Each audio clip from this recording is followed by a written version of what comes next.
Hello, students. This is your writing workshop lesson for Thursday, December 10th, 2020. Today, you are going to need your final copy, a pencil, your writer's notebook, page 5.3. It looks like this. This is the worksheet that you used and listed your goals that you had for yourself for this assignment. And also your writer's journal or your writing journal.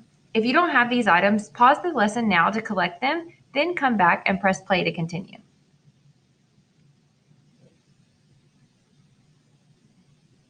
Good, you're back. Now that you have all the materials that you will need, let's go over our objectives for this lesson. I will discuss how to share your writing and how to present. We will recognize and record the progress you made towards your writing goals, and then you will present your writing.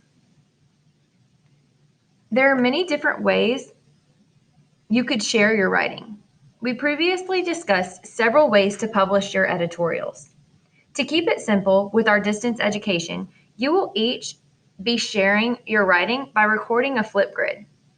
Today is the day that you will be sharing your editorial that you created. This is exciting, and I cannot wait to hear all of your persuasives directly from you all. In order to do this, we need to go over a few points before you present. It's important when presenting to make sure that you're expressing the main idea. Make sure that your point is clear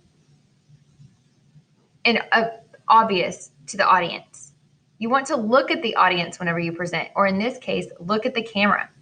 Make eye contact as much as possible. Eye contact brings people into your presentation and has them paying attention to your points that you want to make.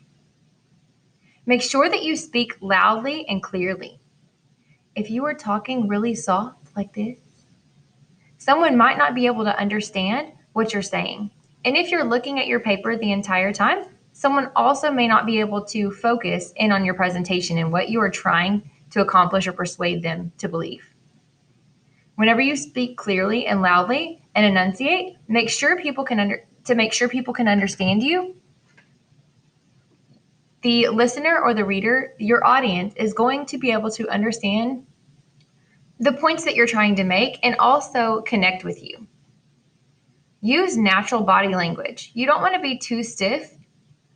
You want to smile and use your hands whenever you talk. Be expressive so that your audience understands what your point in your editorial or what your thesis statement means to you, how important it is to you. You want to avoid informal language or slang. Speak formally. Do not speak as if you were talking to your friends on the playground. This way, your audience can take you seriously, and they understand that whenever you're expressing your beliefs or your opinions and facts about your topic that you chose, they'll take you seriously and it will make an impact on them.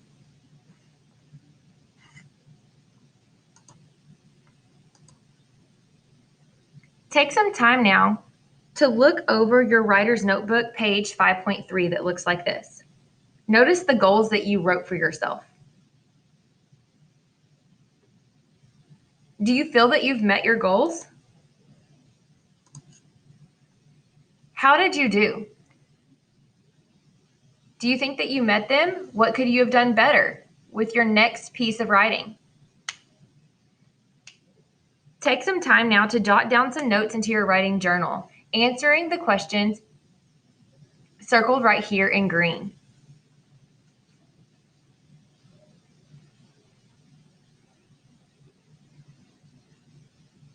Okay, now that you've thought about and answered these questions, it's going to be your turn to take over completely.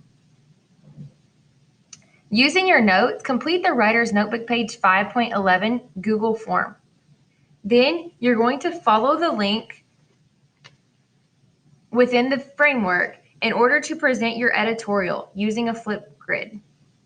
Remember the presentation strategies that we discussed. Have a great day, and I cannot wait to hear all of your editorials.